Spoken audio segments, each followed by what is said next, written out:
प्रिय बच्चों, क्लास 12 में शॉर्ट स्टोरी इसका जो फर्स्ट स्टोरी आपके सिलेबस में है दी गोल्ड वॉच, सोने की घड़ी, जिसके कहानीकार हैं पी रफ़ी। ये बताना चाहते हैं कि ये पुरानी कहावत है कि आमदनी अठन्नी और खर्चा रुपया। यदि ऐसी कंडीशन होती है तो निश्चित रूप से हमें परेशानियों का सामना करना पड़ता है, निश्चित रूप से करना पड़ेगा। तो कहानीकार ये बताना चाहता है कि कारखाने में एक मजदूर जिसका नाम था शंकु, काफ़ी गरीब था और वह इतना गरीब था कि वो अपनी परिवार का पालन पोषण नहीं कर सकता था। अपनी समस्याओं का समाधान करने के लिए वह अपने जिस कारखाने में काम करता था उसके इंजीनियर की सोने की घड़ी चुराने के लिए विवश होना पड़ा। और बाद में फिर उसके अंदर इस प्रकार की चेतना जागृत हुई कि मुझे ये काम नहीं करना चाहिए, लेकिन वो परिस्थितियाँ थीं जिनके कारण वह सोने की घड़ी चुराने को बाध्य हुआ। यही लेखक इसमें बताना चाहता है। तो इसमें जो मुख्य सार है वह आपको हम बता रहे हैं।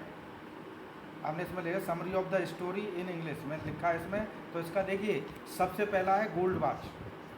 शंकु एक कारखाने में काम करने वाला मजदूर था और उसके इंजीनियर जो कि एक इंग्लिशमैन था, अंग्रेज था, उसके पास एक सोने की घड़ी थी जिसकी चैन भी सोने की थी।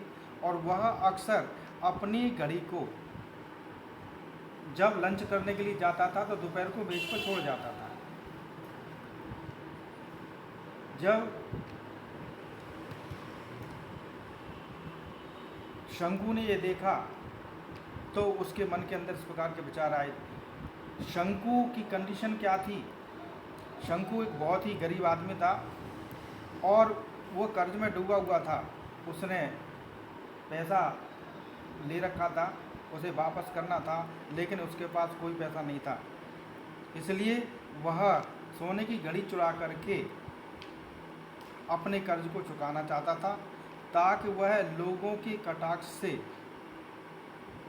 वह बच सके। इसके लिए उसने कई बार प्रयास किया, लेकिन वह असफल हुआ क्योंकि वह चोर नहीं था। केवल परिस्थितियाँ थी उसके लिए कि वह उसको इस कार्य करने के लिए बाध्य करा रही थी। और अंत में क्या हुआ कि वह उस घड़ी को चुराने के लिए मजबूर हुआ। अब इसके बारे में बता रहे हैं कि शंकु का परिवार क्या था। शंकु की एक पत्नी थी, उसको 2 बच्चे थे और वह भी इस गरीबी के कारण कष्ट उठा रहे थे। उसकी पत्नी जो कि तीसरे बच्चे को जन्म देने वाली थी और उस पर भी उसे खर्च करना था, परिवार की आवश्यकताएं थीं, फिर भी इन सारी चीज़ों से परे वह तीसरे बच्चे को भी जन्म देने वाली थी। शंकु असहाय था। उसकी पत्नी